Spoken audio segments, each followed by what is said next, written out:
កិច្ចការងាររៀបចំសម្អាតចាក់បេតុង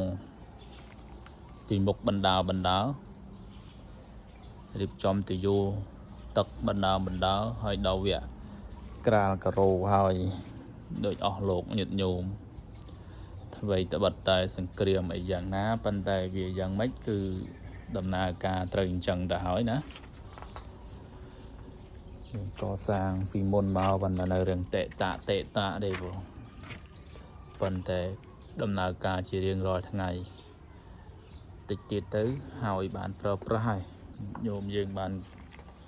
លើនេះក៏កាប់ដីជោគកោះចាក់បេតុងធ្វើផ្លូវធ្វើអីបដាហើយជាប្រចាំ